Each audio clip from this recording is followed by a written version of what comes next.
I'm Captain Rowan Berg, 32 years old, United States Army. Under the harsh sun of Fort Liberty, North Carolina, I was standing in a ceremony that meant everything. The moment Major General Whitaker was about to present me with the command saber, a voice cut through the national anthem. "You don't deserve to wear that uniform." It was Ethan, my stepbrother. Before anyone could react, he lunged forward, ripping the saber from the general's hands. The edge of the steel slammed against my left hand. Blood. It soaked through the pristine white dress glove. He roared in front of hundreds of people. "You don't belong here, Rowan. You were never one of us."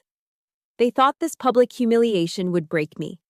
They didn't know that my blood on this uniform was the most ironclad oath I could ever make.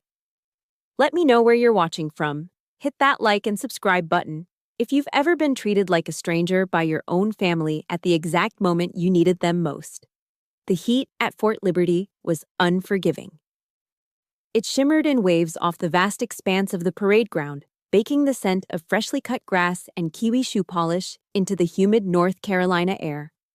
I stood at attention, my spine straight as a ramrod, the dark green fabric of my Army service uniform already starting to feel heavy.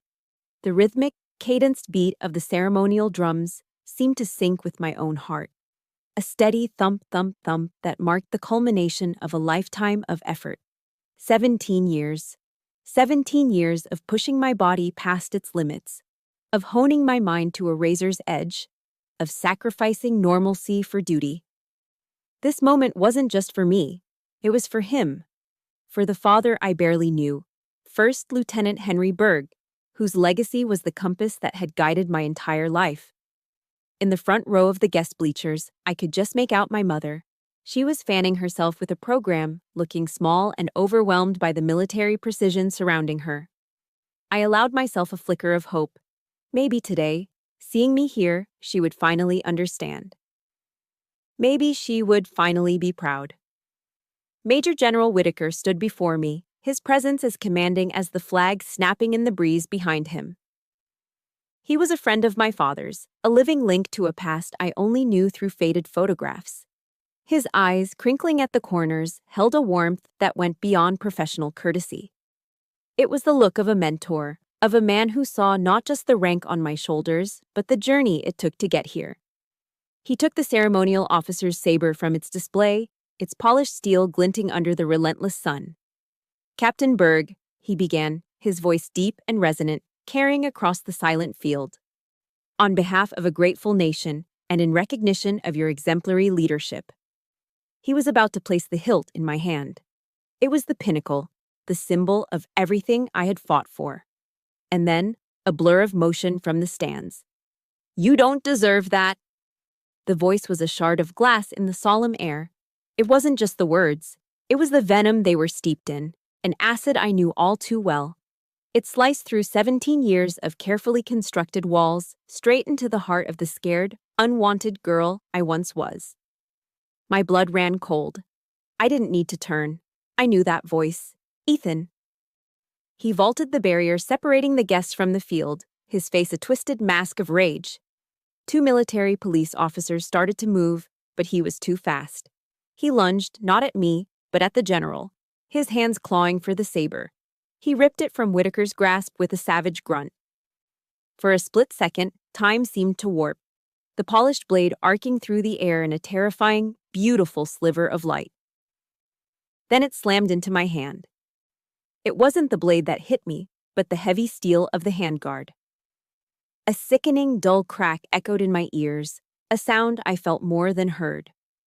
A bolt of white-hot agony shot up my arm, so intense it stole my breath. It felt like every small bone in my hand had been shattered by a hammer. Hot. Wet. My eyes, wide with shock, dropped to my left hand. The ceremonial white cotton glove was already blooming with a grotesque flower of crimson. It started as a small stain, then darkened, spreading rapidly through the fibers. Blood. My blood. Staining the symbol of purity and honor. Through the haze of pain, my gaze darted to the stands, searching for my mother. I found her. Her hand was clamped over her mouth, her body shrunken into her seat. I saw a flicker of horror in her eyes, quickly replaced by something else. Fear. The same old paralyzing fear. And then, she did what she always did. She looked away. She turned her head, her eyes finding a point on the far side of the field, anywhere but on her daughter being assaulted. She had abandoned me. Again. Ethan stood over me, panting, the saber clutched in his hand. His face was inches from mine, spittle flying as he roared the words that were the anthem of my childhood. "You were never one of us!" The spell broke. Shouts erupted. The MPs were on him in an instant, a flurry of motion and authority. They tackled him to the ground with professional force. The saber clattered onto the manicured grass. The crowd gasped. The ceremony had dissolved into chaos. My ears were ringing. The pain in my hand was a roaring fire, but my training kicked in, a lifetime of discipline overriding the screaming nerve endings. Assess the situation. Maintain composure. Control the narrative. General Whitaker was by my side, his face a mask of cold fury. He looked from the struggling form of Ethan to my bleeding hand. His voice, when he spoke to me, was low and sharp as a bayonet. "Captain, can you stand and maintain your bearing?" It was a question, but it was also a command. An offer to retreat with dignity or to stand my ground.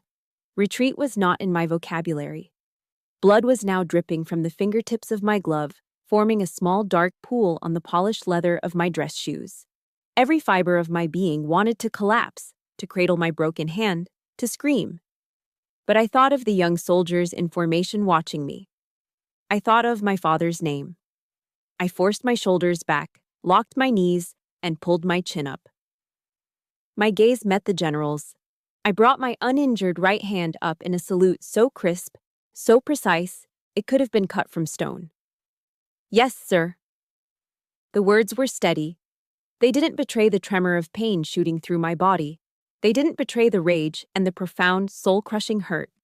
A camera flash exploded in my peripheral vision, searing the moment into history. A local reporter capturing the image that would go viral. The decorated captain, face impassive, blood streaming down her side, rendering a perfect, unwavering salute. They would call it a symbol of discipline.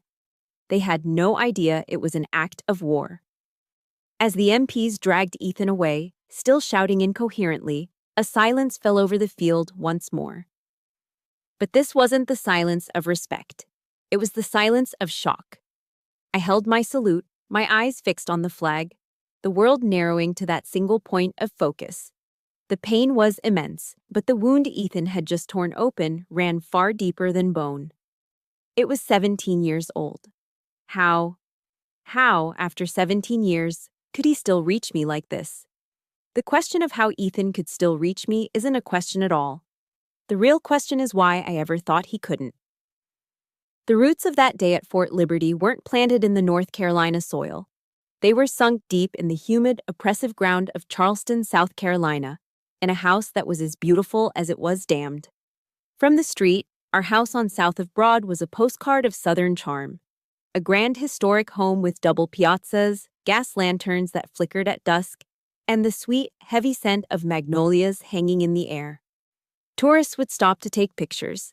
They saw heritage and grace. What they couldn't see was the suffocating silence that lived inside, a silence curated and enforced by my stepfather, retired Navy Captain Douglas Porter. Inside, the air didn't smell like magnolias. It smelled of lemon-scented wood polish, Douglas's cigars, and a faint, metallic tang of fear. My mother's entire existence revolved around navigating his moods. Her constant whisper to me was the law of our house. Don't poke the bear, Rowan. Just be quiet. Be good.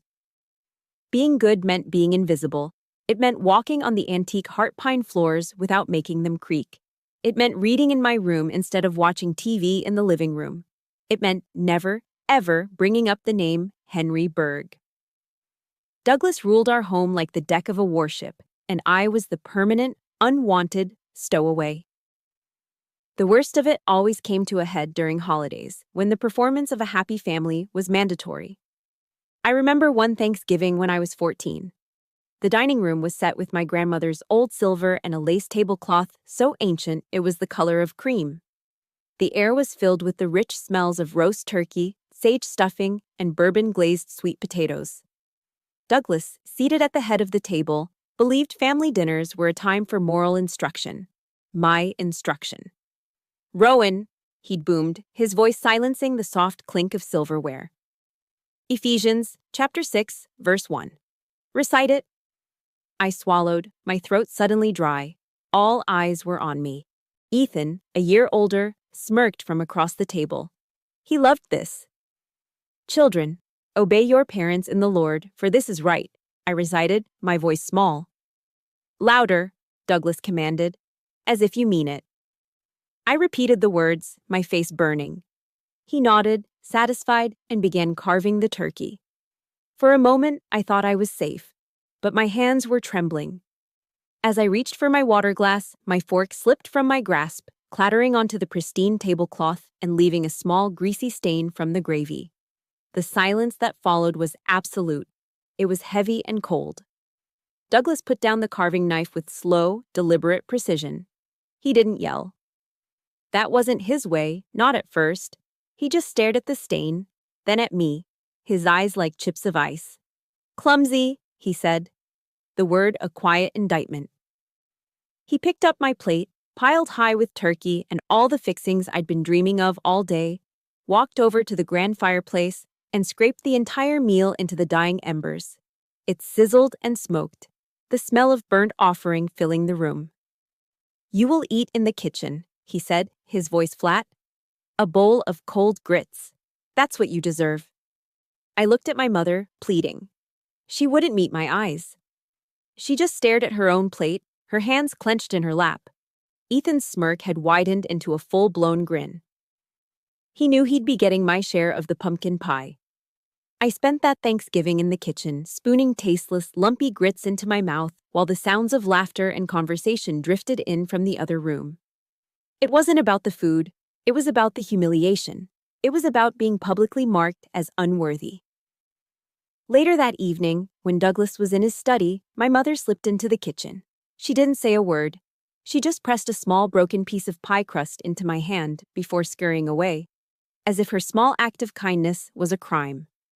But Ethan was the one who knew how to turn cruelty into an art form. He knew the one thing I had left of my real father was his military dog tag. It was my sacred object. I kept it in a small wooden box on my nightstand. One sweltering summer afternoon, he stormed into my room after I'd beaten him in a school sailing race. He saw the box, knew exactly what was inside, and snatched it. "What's this, Rowan?" he sneered, dangling the chain. "Thinking about your dead hero, Daddy?" "Give it back, Ethan," I begged, my voice cracking. He just laughed. He ran out of the house, down to the marshy edge of the Cooper River at the end of our property. I chased after him, but I was too late. With a final, taunting look, he drew his arm back and flung the dog tag out over the water. It made a tiny, insignificant plink as it disappeared into the murky depths. I didn't even think. I waded into the pluff mud, the thick, smelly sludge sucking at my sneakers. I searched for hours, my hands plunging into the dark water, feeling for that small piece of metal. Crabs scuttled over my fingers. The sun beat down on my back. I cried until I had no tears left. I never found it. When I finally trudged back to the house, covered in mud and defeat, my mother was waiting on the back porch. She didn't hug me. She didn't ask what was wrong. Her first words were a hissed whisper. "Look at the mess you've made. You're tracking mud all over the piazza. Go upstairs and shower, now. And don't you dare say a word of this to your stepfather." Protecting Douglas's peace was always more important than protecting me. His anger was the sun our entire family orbited, and my pain was just a planet to be sacrificed to keep the system stable. My escape hatch appeared in the form of a flyer in my high school guidance counselor's office, JROTC, Junior Reserve Officers Training Corps. It promised order, discipline, and purpose. It was everything my home was not. The first time I put on the uniform, a crisp, second-hand polyester uniform, I felt like I was putting on armor. Our instructor, Sergeant First Class Walsh, a tough-as-nails Marine veteran, saw something in me I didn't see in myself. He didn't see a clumsy, quiet girl. He saw potential. Discipline begins where excuses end, Berg. He'd bark at us during drills. He called me Berg, not Rowan, not sweetheart, not clumsy girl. Berg. It sounded like respect. It sounded like I was someone. He told me I had leadership qualities. It was the first time anyone had ever told me I was good at anything. The night Douglas died of a massive heart attack in his armchair, I didn't cry. I felt a quiet, profound sense of relief, as if a great weight had been lifted from the house. While my mother and Ethan planned a grand funeral befitting a retired Navy captain, I packed a single duffel bag. A year later, on my 18th birthday, I stood at the door, ready to leave for basic training. Ethan stood there, arms crossed, leaning against the doorframe. He looked me up and down, a contemptuous sneer on his face. "You think you're so tough in that uniform?" "You'll be back," he said. "You'll come crawling back." I just looked past him, at the open road beyond our perfectly manicured lawn. The world was waiting. If you've ever had a person in your life who seemed to enjoy your pain, who went out of their way to break you down, please hit the like button for every single person who found a way to stand back up. And in the comments, just type a single word: survivor. Let's see how many of us are out there. As I walked away without a backward glance, his final words followed me down the driveway. Let's see how long it takes the world to break you. Ethan's parting words were meant to be a curse. Let's see how long it takes the world to break you. He thought the world was just a larger version of our house, a place designed to crush anyone who didn't fit. He was wrong. The world didn't break me. It forged me. My forging began at Fort Jackson, South Carolina, just a 2-hour drive from Charleston, but a universe away. The bus ride there was quiet, filled with nervous teenagers trying to look tough. I just stared out the window, watching the Spanish moss and grand old houses of the Low Country give way to pine forests and strip malls. I wasn't nervous. For the first time in my life, I felt like I was heading home. Fort Jackson was hot, humid, and loud. From the moment we stepped off the bus, we were enveloped in a storm of structured chaos. Drill sergeants, with their campaign hats pulled low, descended on us like hawks, their voices rasps of pure authority. They screamed at us to get our bags, to form lines, to stand straighter, to move faster. Everything was a command. Everything had a purpose. And I loved it. The shouting wasn't like Douglas's simmering rage. This wasn't personal. It was professional. The screams were designed to break down our civilian identities, to strip away our egos, and to build us back up as a unit, as soldiers. In the suffocating, toxic silence of my childhood home, I had felt utterly alone. Here, in the middle of constant noise, surrounded by 50 other sweating, scared recruits, I felt safe. I wasn't Rowan Porter, the clumsy girl.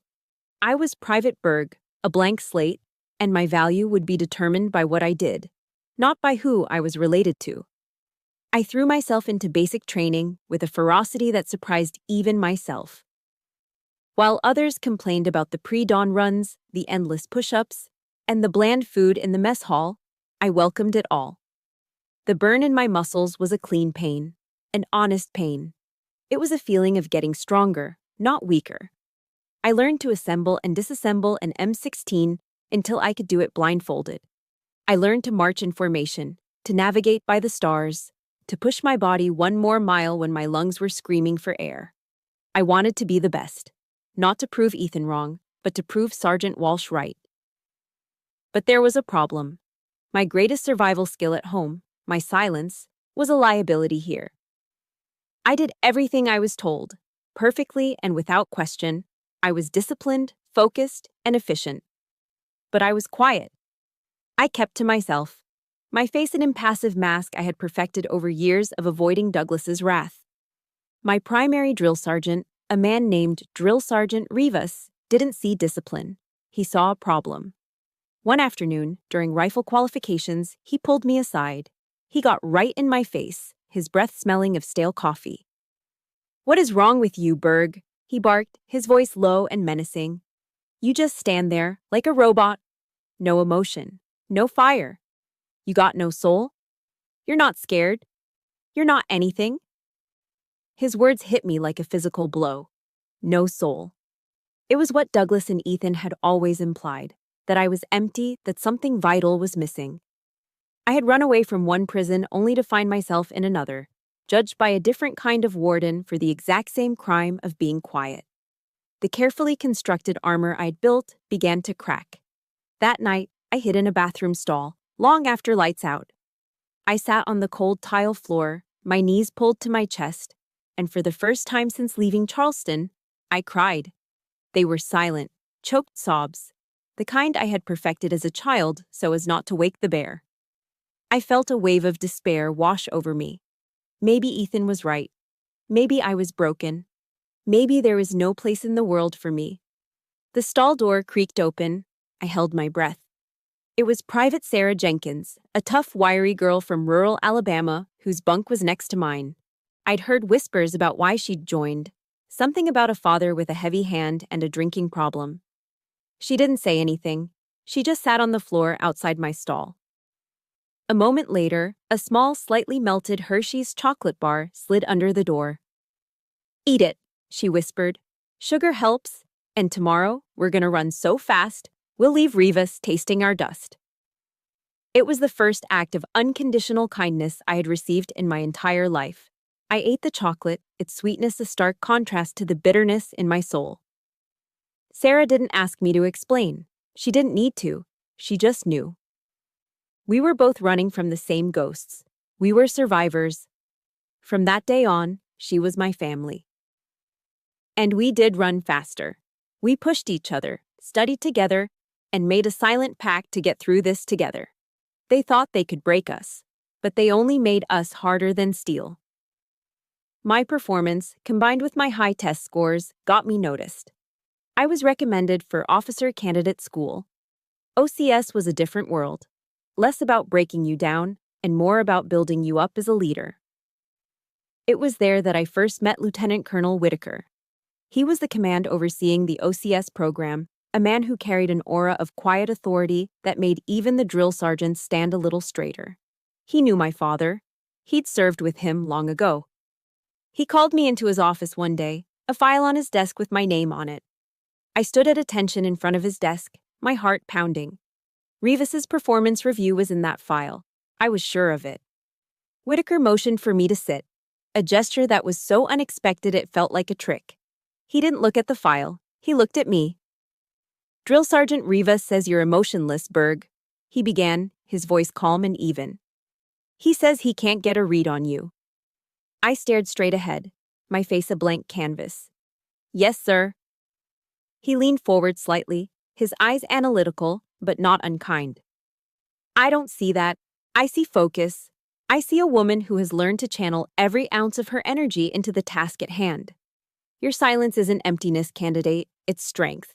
Your father, Henry, had that same strength. He was the calmest man I ever knew in a firefight. He said my father's name. He acknowledged my silence not as a flaw, but as a legacy. For the first time, someone had looked past the quiet exterior and seen the steel beneath. It was like he had handed me a compass, a way to finally understand myself. The quiet girl wasn't broken. She was a warrior in waiting. "Don't let anyone turn your strength into a prison," he said, closing the file. "Now get out of here and go lead." I left his office feeling taller, lighter. The invisible weight I had carried for 18 years was finally gone. I graduated from OCS at the top of my class, receiving my commission as a second lieutenant in the United States Army. As I stood on that graduation stage, shaking Whitaker's hand, I didn't think about the house in Charleston. I didn't think about Ethan or Douglas. I was no longer a survivor running from a painful past. I was a leader, marching toward a future I would build myself. I had the rank. I had the career. But 16 years later, a phone call from Charleston would remind me that the past never truly stays buried. For 16 years, the world didn't break me. It made me. I served tours in Iraq and Afghanistan. I earned the respect of my soldiers and the trust of my commanders. I became Captain Rowan Berg, a woman defined by her uniform, her discipline, and her unwavering control. The quiet, broken girl from Charleston was a ghost, a memory locked away in a part of my mind I rarely visited. I thought she was buried for good. Then came the phone call. It was the summer before the ceremony at Fort Liberty. I was stationed in Kuwait, the air a blistering 120 degrees.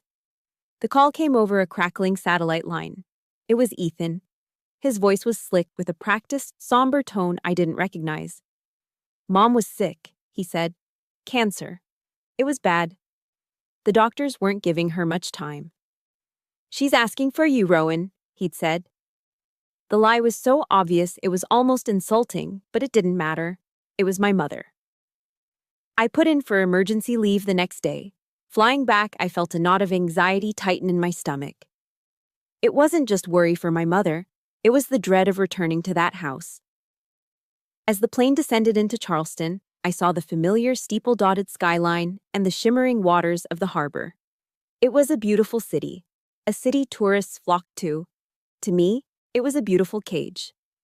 The house on South of Broad looked exactly the same, perfectly preserved in its southern grandeur. But the moment I stepped inside, I knew something was fundamentally wrong. The oppressive silence I remembered from Douglas's reign was still there, but it was different now. It was colder, more clinical. Then I saw them. Small, discreet security cameras mounted in the corners of every room. In the living room, the hallway, even pointing towards the kitchen.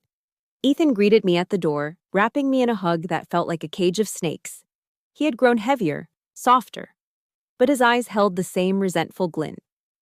"Rowan, so glad you could make it," he said, his voice dripping with false sincerity. "Mom's resting in her room." I found her in the master bedroom, the same room she had once shared with Douglas. She was swimming in a sea of pillows, looking frail and impossibly small. The vibrant woman I remembered was gone, replaced by a pale, hollowed-out version of herself. Her eyes, once bright blue, were dull and clouded.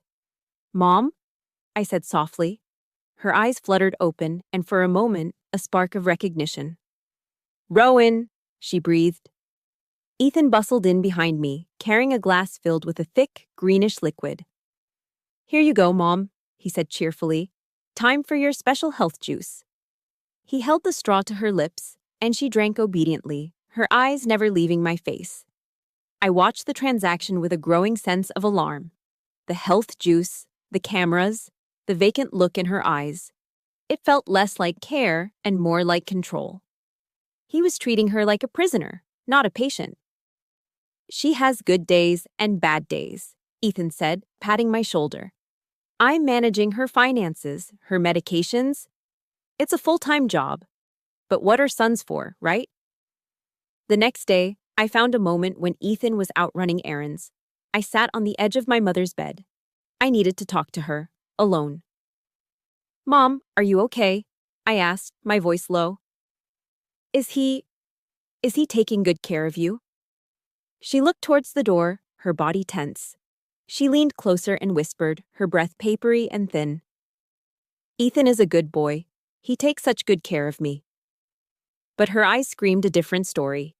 They were wide with a familiar terror, the same terror she'd had when Douglas was alive. She was a hostage, and she was begging me to understand without saying the words. That was all I needed. I was Captain Rowanberg.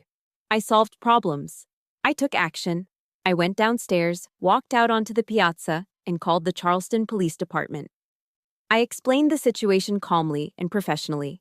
I was an active-duty Army captain, and I had reason to believe my terminally ill mother was being isolated and possibly over-medicated by my stepbrother. 2 officers arrived 20 minutes later. They were polite, professional, their faces impassive. I explained my concerns again, pointing out the cameras, the strange juice, my mother's fearful demeanor. They listened patiently. Then, Ethan came home. The transformation was instantaneous. He saw the police cruiser and burst into tears. He played the part of the devoted, heartbroken son perfectly. He sobbed about how he had given up his life to care for his dying mother, how difficult it was, how his estranged stepsister had shown up out of the blue and was causing all this stress. The officers went inside to speak with my mother. Ethan and I waited on the porch. He wouldn't look at me, but a smug, triumphant smile played on his lips. I knew what was happening. I knew what she would do. She would choose the bear. One of the officers came back out, his face set with a look of finality. "Ma'am," he said, addressing me, "your mother has assured us she is perfectly fine and that Mr. Porter is providing excellent care. In fact," she said you've been under a lot of stress from your military service and that you're harassing her. She has asked us to escort you from the property." The words hung in the humid air. I was being thrown out of my own mother's house, by the police, at her request. "I'm a captain in the United States Army," I said, my voice dangerously quiet. "I have a security clearance. I am not unstable." The officer's eyes were sympathetic, but his hands were tied. "I'm sorry, Captain Berg. With all due respect, this is a family matter. We can't intervene unless she tells us she's in danger." They escorted me to my rental car. I, who had commanded troops in a war zone, was treated like a common trespasser. The system I had sworn an oath to defend was utterly powerless to stop this kind of quiet, insidious evil. My mother passed away 3 days later. At the funeral, Ethan was the star. Accepting condolences with a tear-streaked face, I stood in the back, invisible. After the service, while sorting through some of her personal effects at the house, I found it. Tucked inside her old jewelry box was a yellowed newspaper clipping. The obituary for my father, First Lieutenant Henry Berg, from a military newspaper dated nearly 30 years ago. And there, underlined in a faint, shaky pen, was a single line from the list of survivors. "He is survived by his daughter, Rowan." She had remembered. Through all the years of silence, fear, and submission, she had held on to that one small piece of me, of him. She had remembered. I took the clipping and walked out of that house for the last time. Ethan was standing on the porch, watching me go. I stopped at the bottom of the steps and turned to face him. The grief in my chest was a cold, hard stone. "You are going to pay for this," I said. It wasn't a threat. It was a statement of fact, a mission objective. This time, I wasn't running away. I was going to war. That image of the underlined obituary clutched in my hand, and that promise I made on those steps. That's why, a year later, even as the blood ran down my arm, I stood my ground at Fort Liberty. The promise I made on my mother's porch was a quiet declaration of war. I expected a long, grueling campaign fought in the shadows through legal filings and private investigators. I never imagined the first battle would be broadcast live on national television, with me as the unwilling star. Before I was even discharged from the on-base clinic at Fort Liberty, my hand set in a cast, diagnosed with 3 fractured metacarpals, I was no longer just Captain Berg. I was a headline. The blood-stained salute. The image was everywhere. That single, searing photograph taken by a local reporter had gone viral. It was on CNN, playing on a loop, a panel of experts debating its meaning. It was the lead story on Fox News, commentators praising my grit and unbreakable discipline. My face, impassive and stoic, was plastered across Twitter and Facebook, turned into a meme, a symbol. They called me a hero, an icon of American fortitude. They didn't see me 10 minutes after that photo was taken, kneeling on the cold tile floor of a bathroom stall, vomiting into the toilet from the sheer shock and pain. They didn't see the shaking in my good hand as I tried to sip water. They saw a symbol, a two-dimensional figure they could project their own beliefs onto. They didn't see the woman whose deepest, most private wound had just been ripped open for the world to see. The Army, true to form, moved quickly to control the narrative. The Pentagon's Public Affairs Office released a statement within hours. It was a masterpiece of military precision, commending my extraordinary composure under duress and stating that Captain Berg's actions exemplify the highest standards of discipline and honor within the United States Army. They confirmed that a civilian, Ethan Porter, had been detained and was facing charges. They omitted our relationship. It was clean. It was professional. It protected the institution. General Whitaker called me personally in my temporary room in the officers' quarters. "Just breathe, Rowan," he said, his voice a steady anchor in the hurricane. "Let us handle the press. Your only job right now is to heal. We've got your six." I was grateful for his protection, but it couldn't shield me from the fallout. My private war had become public property, and everyone wanted a piece of it. The story became a political football. On the right, I was hailed as a paragon of traditional military values, a rebuke to a supposedly soft generation. On the left, the incident was framed as a symptom of toxic masculinity and unresolved violence inherent in military culture. My pain was just ammunition for their arguments. Neither side seemed to care about the truth. Neither side understood that the uniform wasn't the cause of my wound. It was the only armor I'd ever had against it. Life on base became a minefield. The other soldiers didn't know what to say. I could feel their eyes on me in the PX, in the mess hall. They would whisper as I passed. Some gave me nods of respect, a silent acknowledgement of strength. Others looked at me with pity, their eyes soft with a sympathy I found suffocating. I didn't want their praise, and I certainly didn't want their pity. Both felt like a violation. They were looking at the icon, not at me. The icon was strong. The woman was falling apart. I retreated into myself, spending my off-duty hours in my room. The silence a welcome relief from the noise of public opinion. I felt adrift, unsure of my next move. My promise to my mother felt hollow now. Ethan's attack wasn't just on me, it was on the institution I loved, and I felt a paralyzing sense of shame. Then, the letters started arriving. At first, it was just a trickle, forwarded from the base mailroom. Then it became a steady stream, then a flood. Sacks of mail, filled with letters from all over the country, from people I had never met. I started opening them one evening, more out of a sense of duty than curiosity. Many were from young soldiers, privates, and specialists who wrote about their own silent battles.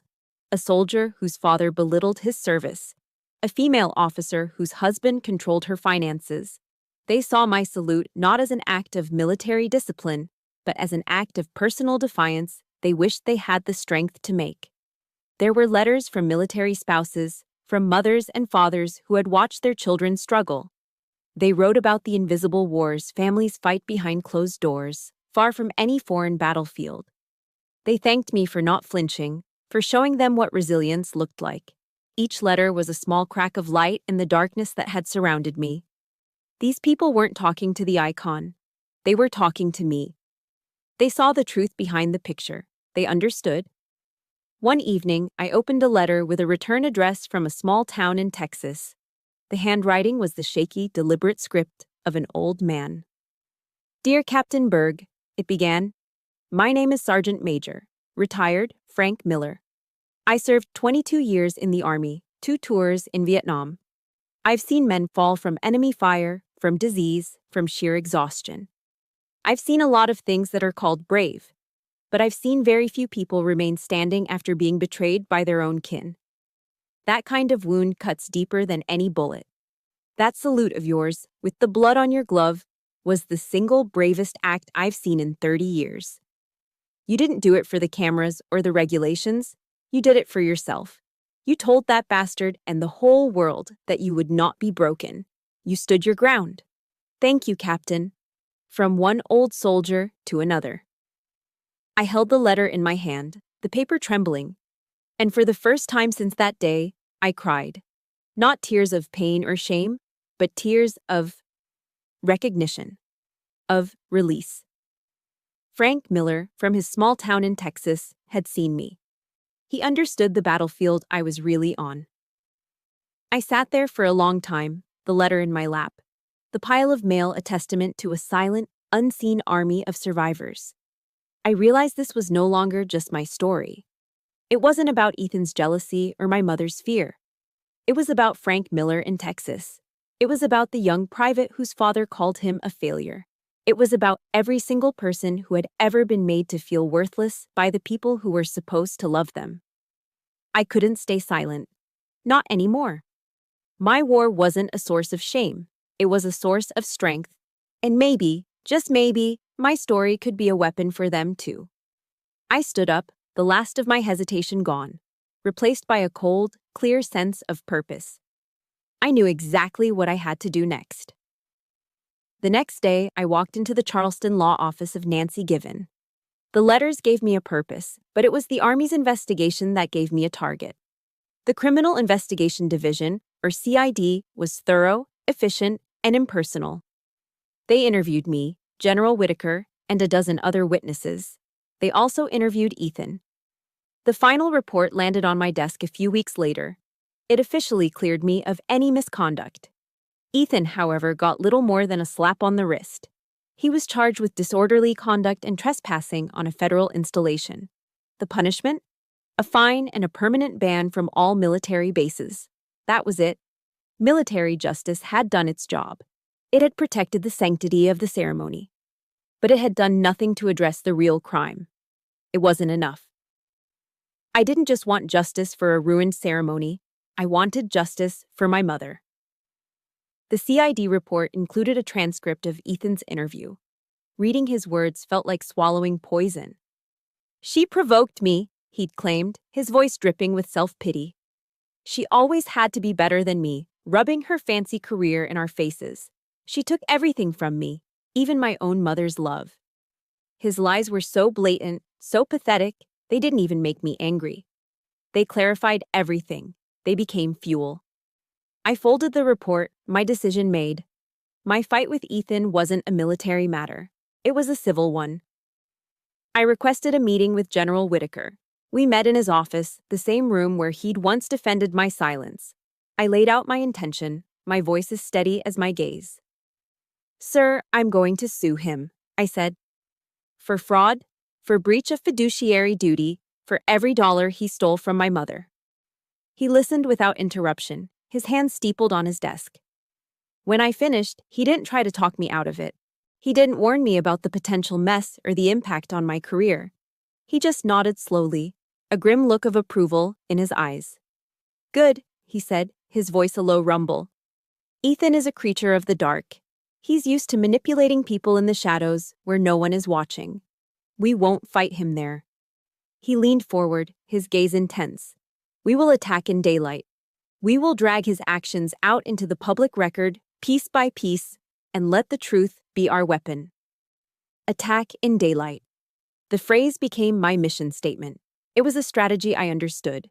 It was a language I spoke. Finding the right weapon was the next step.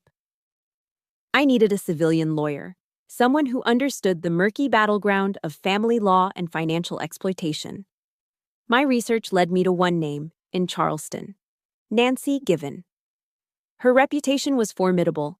She wasn't just a lawyer, she was a shark who specialized in dismantling financial predators who hid behind the shield of family matters. Her law office was in a beautifully restored historic building downtown, a world away from the rigid functionality of Fort Liberty. Nancy Given herself was a woman in her late 60s with sharp, intelligent eyes and a no-nonsense demeanor that reminded me of my toughest instructors. She didn't waste time with pleasantries. "I've read the news, Captain Berg," she said, gesturing for me to sit. Her office was filled with books, not just law tomes, but works of history and philosophy. She looked at my cast, then at the faint, fading scar on the back of my hand. "I know what happened at the ceremony. Tell me what happened before." I spent the next hour laying out the facts, presenting the case with the same precision I would use to brief a mission. I detailed my mother's illness, the cameras in the house, the suspicious health juice, and the police report that labeled me as the aggressor. I spoke without emotion, focusing on the tactical details. When I finished, Nancy was silent for a long moment, studying my face. "Are you ready for this fight, Captain?" she asked, her tone serious. "He will use your service against you. He'll claim you have PTSD, that you're unstable. He'll say you were an absent daughter looking for a payday. It's going to get dirty." "Ma'am," I replied, meeting her gaze without flinching. "I've spent the better part of my career in the deserts of Kuwait and the mountains of Afghanistan. I'm not afraid of getting dirty." A slow smile spread across her face. "Good. Then let's go hunting." And so began my war on two fronts. By day, I was Captain Berg, commanding my unit at Fort Liberty, ensuring my soldiers were trained, equipped, and ready. My performance had to be flawless. I couldn't give anyone a reason to believe Ethan's inevitable lies about my stability. But by night, my apartment became a command center.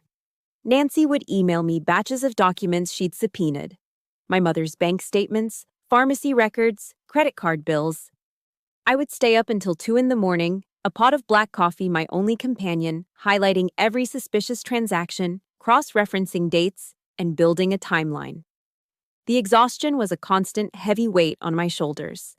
I would fall into bed for a few hours of restless sleep, only to wake up at 500 for a 5-mile run, pushing my body to punish the weakness my mind was feeling. The picture that emerged from those documents was uglier than I could have imagined. It was a methodical, ruthless plundering. Tens of thousands of dollars siphoned from my mother's retirement accounts. There was the $10,000 down payment on a new Ford F-150, a $5,000 charge for a base boat, thousands more spent at expensive restaurants, on golf trips, on things my frail, bedridden mother could never have used or approved. He hadn't just been controlling her. He had been bleeding her dry, spending her life savings while she wasted away. Each receipt, each withdrawal slip, was a piece of ammunition. Each line item was a confirmation of his betrayal. The work was grueling, and it forced me to relive my mother's final, lonely months over and over again. But with every piece of evidence, my resolve hardened. Have you ever had to be the one to dig through the painful facts? To be the detective in your own family's tragedy, just to find the truth? If you know what that lonely, exhausting fight feels like, hit the like button. In the comments, just write, "I see you." Because we need to know we're not alone in this fight. One night, staring at a bank statement that showed a huge withdrawal on the day before my mother died, I felt a cold clarity wash over me. General Whitaker was right. The darkness was Ethan's territory. It was time to drag him out of it. It was time to attack in daylight.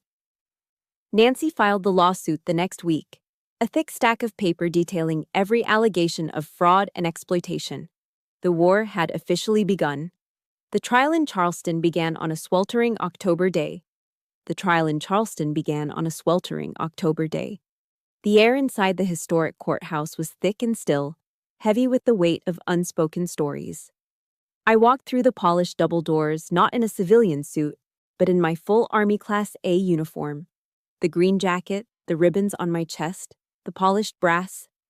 I wanted Ethan to see it. I wanted him to face the uniform he tried to disgrace, the institution he could never understand. The courtroom was packed. Reporters scribbled in notebooks, their presence turning our private war into a public spectacle. This was it. This was daylight.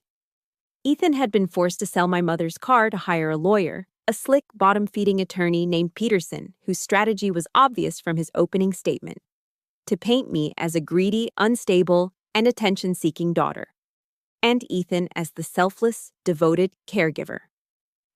Nancy Given dismantled him with the calm, methodical precision of a surgeon. She didn't rely on theatrics. She relied on facts.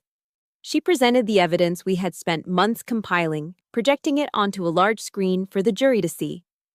Bank statements with Ethan's signature on withdrawal slips for thousands of dollars. Credit card bills showing lavish spending on things a dying woman would never buy. Pharmacy records detailing prescriptions for sedatives that seemed to increase whenever large sums of money were moved. Then she played the audio from the security cameras, the audio Ethan didn't know existed. The jury heard him not as a loving son, but as a tyrant, his voice sharp and cruel as he berated my mother for being too slow, for spilling a glass of water, for asking a question. The courtroom was dead silent, the only sound Ethan's recorded voice echoing through the chamber. Then, Nancy called me to the stand. I walked to the witness box, my footsteps echoing in the silence. I sat down, adjusted the microphone, and looked directly at the jury. A panel of ordinary Charleston citizens. I didn't look at Ethan. Nancy's questioning was direct.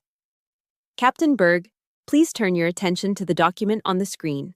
It's a bank withdrawal slip dated May 14th. Do you recognize it?" "Yes, I do." My voice was clear and steady. No emotion, just facts. "Can you tell the jury what it shows?"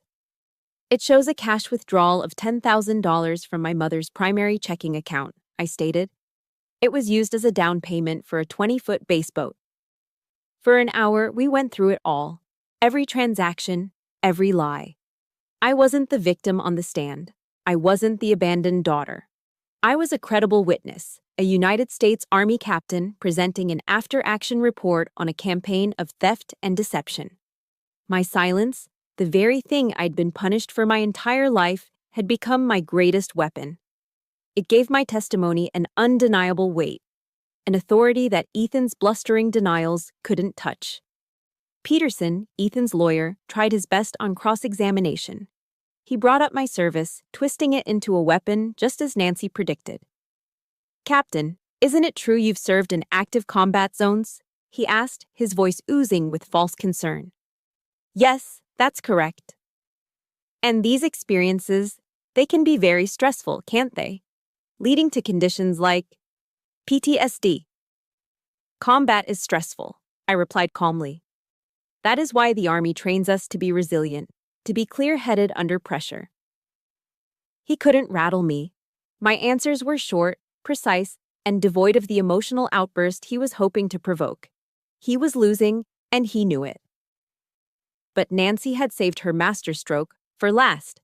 The plaintiff calls Major General Whitaker to the stand. A ripple of murmurs went through the courtroom. The bailiff called the name, and the doors at the back of the room opened. General Whitaker walked in, dressed in his own immaculate Class A uniform. The array of ribbons on his chest was a testament to a lifetime of service and honor, his 2 stars glinting on his shoulders.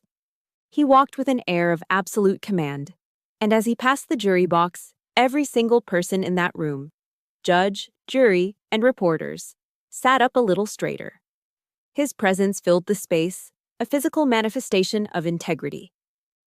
Peterson, looking visibly shaken, tried to object, but was overruled.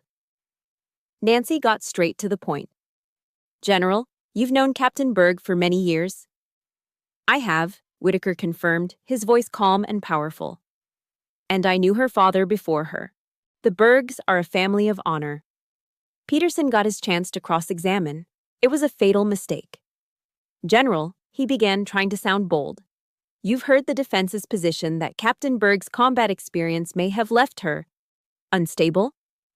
General Whitaker looked at Peterson, then he turned his gaze to the jury.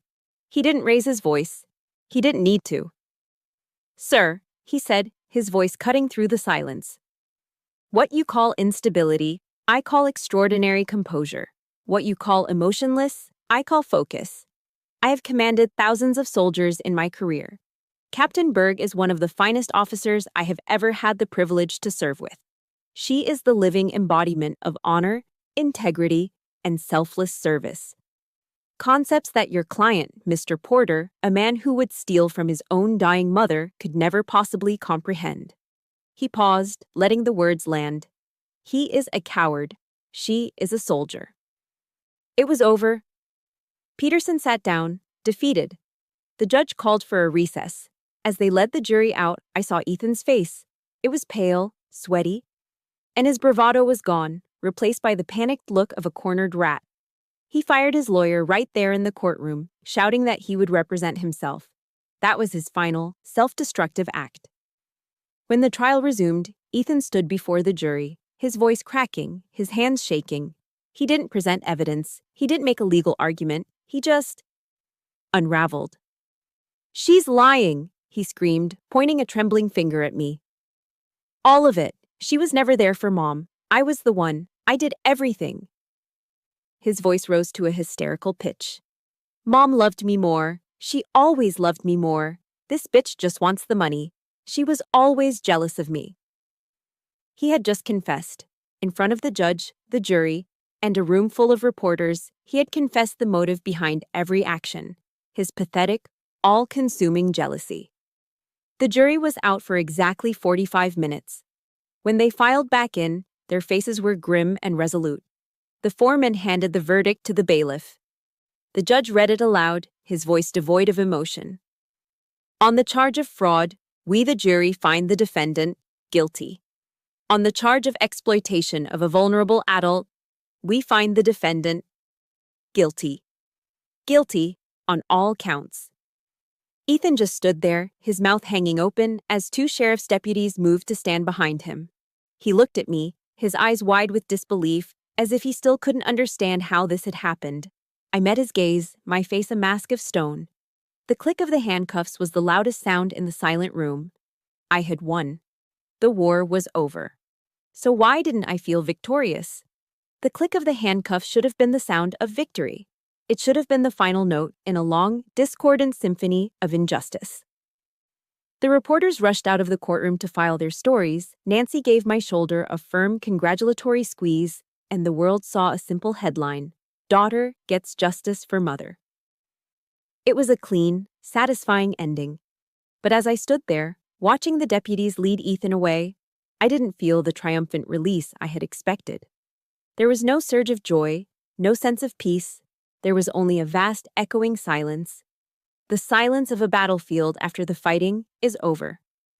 The war that had defined my entire existence, the singular mission that had driven me for decades, first to escape, then to overcome, then to conquer, was finished.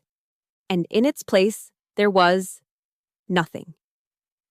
The Army, in its infinite wisdom, knew I needed a change of scenery. General Whitaker called it a cool-down assignment. I was transferred from the high operational tempo of Fort Liberty to a quiet, administrative desk job at a logistics command in Richmond, Virginia. My new role was to analyze supply chain efficiencies. It was important work, I was told. It felt like being put in a closet. Richmond was a city steeped in history, a place of brick-lined streets, stately monuments, and the slow, meandering James River. It was beautiful. It was peaceful. And its peace terrified me. For my entire life, I had thrived in conflict. The quiet tyranny of my childhood home had been replaced by the structured chaos of the Army. I knew how to operate in a war zone, both external and internal. I did not know how to operate in peacetime. The silence of my small apartment in Richmond was more deafening than the roar of a drill sergeant at Fort Jackson. Every morning, I would wake up at 0500, a habit ingrained in me, and go for a run along the riverbank. I'd watch the sun rise over the water, painting the sky in soft shades of orange and pink. It was serene, and it felt completely alien. I was a soldier without a war, a weapon without a target. I had spent my life building armor, and now there were no incoming rounds. The sheer weight of the armor itself was crushing me. As part of my cool-down, I was required to attend weekly sessions with a behavioral health officer, an Army psychologist named Dr. Evans. She was a kind, patient woman with intelligent eyes that seemed to see more than I was willing to show. For weeks, we talked about the trial, about Ethan, about my mother. I recounted the events with the same dispassionate clarity I'd used on the witness stand. I was a good soldier, following procedure. Then one day, she shifted her line of questioning. She put down her pen, leaned forward, and asked me a simple question that completely disarmed me. "Rowan," she said gently, "you've spent your life being a survivor and then a soldier. But take those two labels away. If you are not a survivor and you are not a soldier, who are you?" The question hung in the air. I opened my mouth to answer, and nothing came out. For the first time in my adult life, I had no answer. Who was I? My entire identity had been forged in the crucible of resistance. I was the girl who endured Douglas. I was the recruit who survived basic training. I was the officer who fought for her mother. My sense of self was built on the foundation of what I was fighting against. With Ethan in prison and the war over, the foundation had crumbled. I was lost. I'd been trained to be invulnerable, to build walls so high and so thick that nothing could penetrate them. Now, in the quiet safety of this therapist's office, I realized I had to learn how to do the opposite. I had to learn how to be vulnerable. I had to learn how to feel the wounds I had never allowed myself to acknowledge. That weekend, General Whitaker drove up from North Carolina to check on me. We sat on the small balcony of my apartment, watching the evening settle over the city. He'd brought a bottle of Blanton's, a good Kentucky bourbon. He poured 2 glasses, the amber liquid catching the last rays of sunlight. We sat in comfortable silence for a while, the way old soldiers can. He didn't ask me about therapy. He didn't ask me how I was adjusting. He knew. It feels empty, doesn't it? He said finally, swirling the bourbon in his glass. I just nodded, unable to find the words. I felt the same way when I came back from my last command. He continued, his voice quiet and reflective. You spend years focused on a single mission, a single enemy, and then it's over. The silence is the hardest part. He took a slow sip. You've been fighting your whole life, Rowan. First, it was them. Then it was the Army's standards. Then it was the trial. You're a master of survival. He turned to look at me, his eyes filled with a paternal wisdom. But some wars you don't win. You just outlive them. You're used to surviving. Now, it's time to learn how to live. His words didn't magically solve anything, but they planted a seed. Learn how to live. It was a mission I had no training for. Where did I even begin? That night, I couldn't sleep. I found myself online, researching the Army's various support programs. There were robust, well-funded programs for PTSD, for substance abuse, for transitioning to civilian life. But I realized there was nothing for the soldiers fighting the wars I'd fought. There was no official protocol for the soldier whose family was their primary battlefield. No support system for those dealing with financial abuse or emotional manipulation from the very people they were supposed to be able to trust back home. A thought began to form, a faint glimmer of light in the fog of my confusion.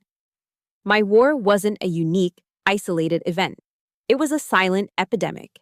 I had been given a mission. I just hadn't recognized it yet. I realized then, my war wasn't over. It was just beginning a new mission.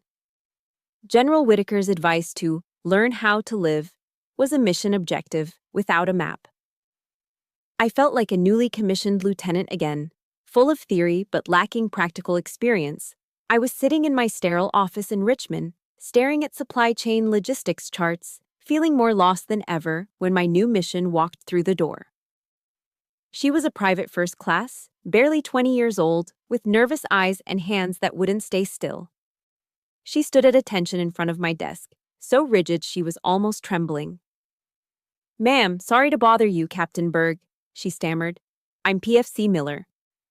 "At ease, Private," I said, motioning to the chair. "What can I do for you?" She sat on the edge of the seat, her knuckles white as she gripped her patrol cap. "Ma'am, I saw your story on the news. The thing with your family." She took a shaky breath. "My husband's family, back home in Ohio. They control all my finances. My paycheck gets direct deposited into an account with his mother's name on it. They send me a small allowance. They say it's to help us save, but..." Her voice broke, and a tear traced a path down her cheek. "I don't even have enough money to buy my own shampoo at the PX. I don't know what to do. I feel so stupid." I looked at this young soldier, a woman trained to face enemies of the state, who was being systematically dismantled by her own family. And in her terrified, ashamed eyes, I saw myself. I saw the girl who was told a dog tag was just a piece of metal. I saw the woman who was escorted from her mother's home by the police. The emptiness I had been feeling for months was suddenly replaced by a white-hot surge of protective anger. This wasn't just my story. This was PFC Miller's story. And how many others were there like her? That night, I didn't analyze supply chains. I mapped out a new kind of battlefield. The Army had taught us how to operate a tank, how to field strip a rifle, how to survive in the desert. But it had never taught us how to handle a tyrannical stepfather, a manipulative spouse, or a family that used love as a weapon of control. We were trained for every conceivable external threat, but we were left completely vulnerable to the ones waiting for us back home. The idea came to me in a flash of clarity. It wasn't just a support group. It needed to be a formal, Army-sanctioned program. A confidential resource that provided soldiers with legal guidance, financial counseling, and a safe channel to report domestic abuse that wasn't physical. It needed to be a weapon. I spent the next 3 weeks working with a fervor I hadn't felt since preparing for the trial. I wrote a formal proposal outlining the mission, the structure, and the necessity of the program. I gave it a name. I decided to take the very object that had been used to wound me and turn it into a symbol of protection. I called it the Saber Initiative. The saber is a symbol of an officer's trust and command, a tool to defend and lead. This program would do the same. With my proposal complete, I knew my first hurdle would be the old guard. I scheduled a meeting with a group of senior staff officers, colonels who had been in the Army since before I was born. Their reaction was exactly what I had feared. I presented my data, my case studies, my carefully prepared arguments. When I finished, one of them, a grizzled, stone-faced infantry colonel, took off his reading glasses and looked at me with open disdain. "Captain," he said, his voice dripping with condescension, "the United States Army is not a social work agency. We are here to fight and win the nation's wars. This is a distraction. It's weakness." Another chimed in. "If a soldier can't manage their own family drama, how can we expect them to manage a platoon in combat? This is a personal problem, Berg, not an Army problem." Weakness. Personal problem. The same old words used to enforce silence. For a moment, the old despair threatened to surface, but then I looked down at the faint scar on my hand and thought of PFC Miller. My voice, when I replied, was cold and clear as steel. "With all due respect, Colonel," I said, meeting his gaze. "A soldier who is worried their spouse is draining their bank account back home is a soldier who is not 100% focused on their sector of fire. A soldier who is being psychologically tormented by their family is a soldier whose readiness is compromised. This isn't about drama. This is about force protection. It's about ensuring that every soldier is mentally and emotionally prepared to do their job. This is a mission readiness issue." I had used their language, their logic. It left them speechless, but I knew I hadn't won them over. I needed more firepower. I needed General Whitaker. I presented the initiative to him and his command staff the following week. This time, I was ready. I laid out the tactical argument first, the impact on readiness, on morale, on soldier retention. I used charts and statistics. I was the perfect logical staff officer. Then, I changed tactics. I told them about PFC Miller. I didn't use her name, but I told her story. And for the first time, I told them a little of mine. Not the dramatic details, but the core truth. "Gentlemen," I finished, my voice quiet but carrying across the silent conference room. "We ask our soldiers to be prepared to make the ultimate sacrifice for this country. The least we can do is ensure they have a safe flank to return to. We need to protect them from the enemies they can't see, the ones they never trained to fight." The room was silent. The colonels who had dismissed me before were now staring at the table, unable to meet my eyes. General Whitaker, who had listened intently without a word, finally spoke. He looked around the room, his gaze resting on each officer. "She's right," he said simply. He stood up, a clear sign the meeting was over. "The Saber initiative is approved. Draw up the implementation plan, Captain. I want it on my desk by Friday." He walked over to me as the other officers filed out. "That took courage, Rowan," he said quietly. "No, sir," I replied, a small smile touching my lips for the first time in what felt like forever. That was just learning how to live. The work was just beginning. There were policies to write, resources to gather, and a culture to change. But as I sat at my desk that night, finalizing the presentation slides for the program's official rollout, I knew exactly where the new mission would begin. 1 year later, I returned to the parade ground at Fort Liberty. The North Carolina sun felt different this time, warm and life-giving, not harsh and oppressive. The scent of cut grass and polish was still in the air, but today it smelled like home. I stood on a raised platform, looking out at a sea of young, eager faces, the next generation of Army leaders. On my shoulder, the silver oak leaf of a major had replaced the gold of a captain. And I was here not as a recipient of an award, but as the keynote speaker for their leadership course graduation. I had returned to the scene of my greatest humiliation, not as a victim, but as a testament to what comes after. I looked down at my left hand.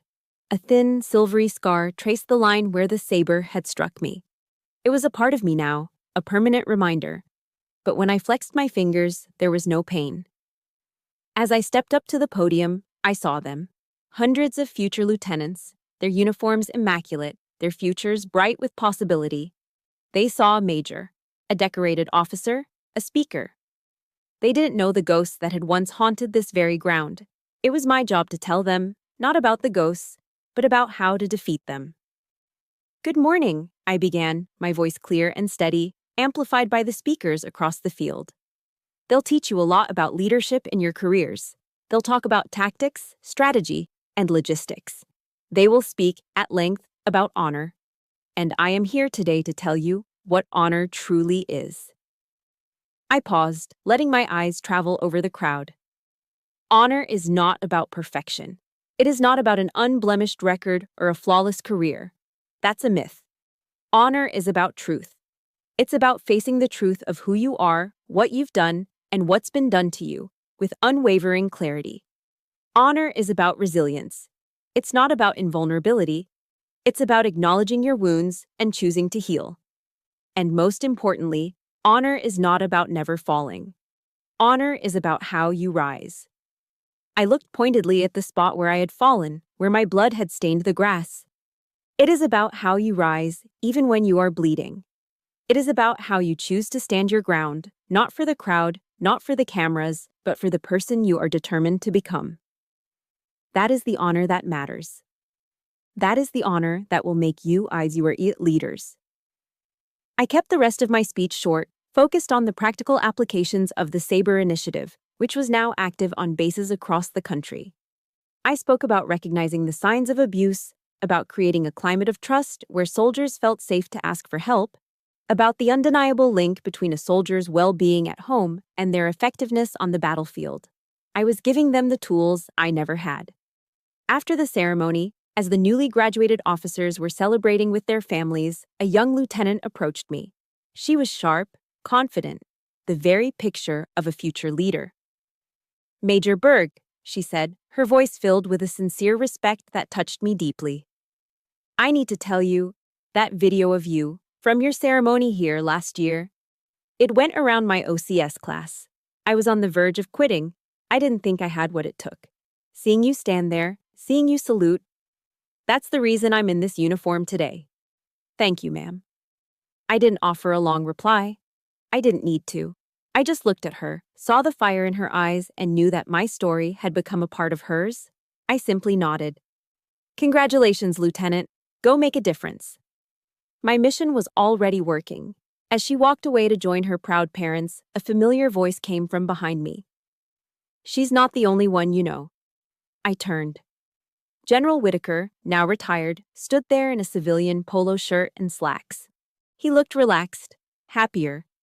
The immense weight of command finally lifted from his shoulders. "I've received dozens of letters," he said, a proud smile on his face. "From drill sergeants, from company commanders. They say the Saber initiative is one of the most impactful leadership tools they've been given in a decade. You did good, Rowan." "We did good, sir," I corrected him. We stood together for a moment, watching the families take pictures, the scene a perfect portrait of pride and joy.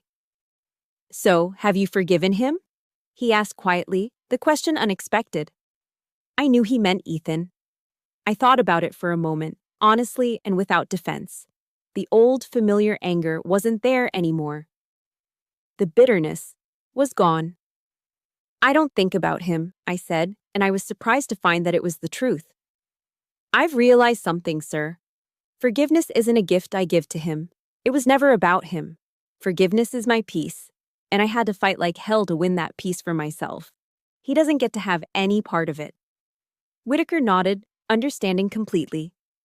"You finally finished your war, Berg." I looked out across the parade ground, at the American flag flying crisp and proud against the blue sky. I felt the warmth of the sun on my face, and for the first time, I felt truly at peace. The scar on my hand was just a scar. The ghosts were gone. "Maybe I have, General," I said, a real smile forming on my lips. "But I've learned that some wars aren't meant to end. They're just meant to change. They become something new." I turned to him, my eyes clear, my future an open field of infinite possibility. And now, I'm ready. And so, my war has found its peace. Thank you for walking this path with me. My journey from that parade ground to this moment has taught me one thing above all. Our scars don't have to be a source of shame. They can be our greatest source of strength, a testament to what we have survived. Every one of you listening has your own story, your own battle fought in silence. If this journey resonated with you, I invite you to join a community of survivors by leaving a comment below with 3 simple words. I am ready. And if you believe that every story of resilience deserves to be heard, please like this video and subscribe to the channel. You are not alone here, and our stories are our power. Thank you for listening.